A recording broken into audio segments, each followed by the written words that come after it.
In the Penn State child sex scandal, an attorney in Pennsylvania says he has a client who plans to testify against Jerry Sandusky. That's the former Penn State assistant coach who's charged with abusing 8 young boys over a 15-year period.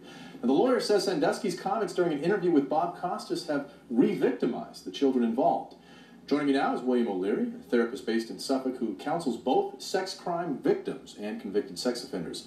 Appreciate your time tonight. Let's start off by watching a clip from that interview that Jerry Sandusky did with Bob Costas 2 days ago on NBC's Rock Center. Take a look at this.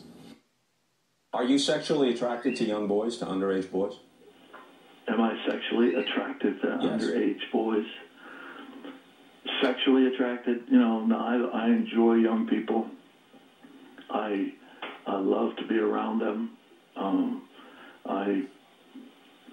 But no, I'm not sexually attracted to young boys. I watched that, and I just look at that and cringe. Yeah. I mean, what is your reaction as a professional hearing someone take really 20 seconds to say no? Very concerning. For someone to not, it's a pretty simple answer. Right. Someone that has to struggle with an answer for something like that is obviously very concerning. Now, we should say right off the bat, Mr. Sandusky, innocent until proven guilty. But when you hear someone talk about being sexually attracted to boys in that manner, giving those types of explainers and then finally denying it, what is that? What kind of signs are you looking at? I mean, if you take in the whole picture together, in terms of what little we do know that's actually confirmed, because it is difficult when it's a media case, it's difficult when it's still in the legislative process.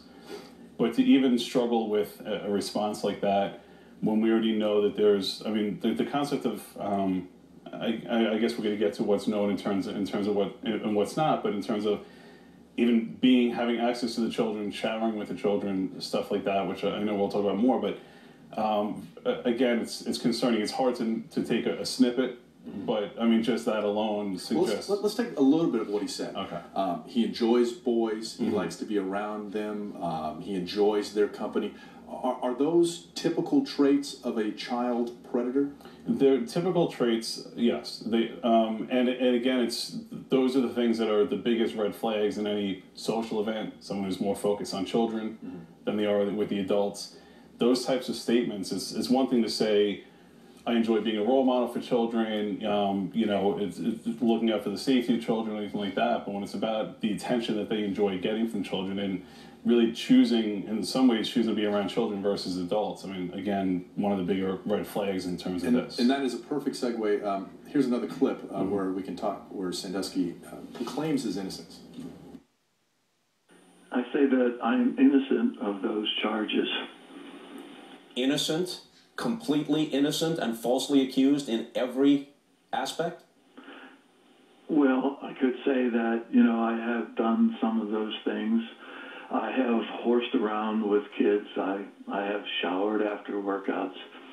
I have hugged them, and I have touched their leg without intent of sexual contact. Again, not typical answer that you would get from somebody who is being accused of being a child molester. I'm really surprised that he's even speaking the way he's speaking at this stage. And obviously it's just, well, not obviously, but it seems to be the tip of the iceberg with everything. In terms of, and unfortunately, obviously, we've been using the term pedophile at this point. And yeah, in terms of the criteria, pedophiles prefer males. When there's a male victim in terms of a sex abuse case, it's more commonly a pedophile type of offender. Give us some advice on how do kids get themselves into situations like this? This doesn't start off where you just take a child, even a vulnerable child, and say, let's go take a shower together. How does that grooming process work? Generally, pedophiles, when they kind of go through that, when they explain the process, a lot of times there's a lot of commonalities. Pedophiles have a preference, not just towards children. They like certain types of children. They're grooming and preparing and screening the child and the family simultaneously. They very much look for a child who they feel isn't connected to their parents. On some level, they'll look for a child who's got kind of strife within the family. Beyond the initial sexual attraction or physical attraction, they're looking for someone who they can pull away from the family without questions asked. it's, I don't want to say that some children are more vulnerable or more likely to be victims than others, but sadly that has been the case. And we have about 30 seconds left. Can you give parents some advice on what signs to look for, and also how do you approach a child that you think might have been victimized? Generally, children, if they're reluctant to say something, there's something that they're not telling. The communication is critical. I really encourage parents to use open-ended questions with their children, speak with their children on a regular basis. My kids are young, and the first thing we talk about right after school is tell me 3 things about your day, which is very different than tell me about your day or how was your day, because it opens up for a closed-ended question. So really getting children used to speaking and not reacting to what they tell. As hard as that is, if your child says they misbehaved in school, they got in trouble at school, without reacting right away and punishing right away, find out what the situation is first before giving any type of response. Because once children are afraid to talk about something, they're not going to tell about the things that are even more significant going on in their life. All right, as much open communication as possible with your children. That's great advice. Appreciate that. Bill O'Leary, thank you for your time. Thank you, Stone. Appreciate it. All right. Thank you. Well, when we come back, Bill Corbell will have your 7-day hyperlocal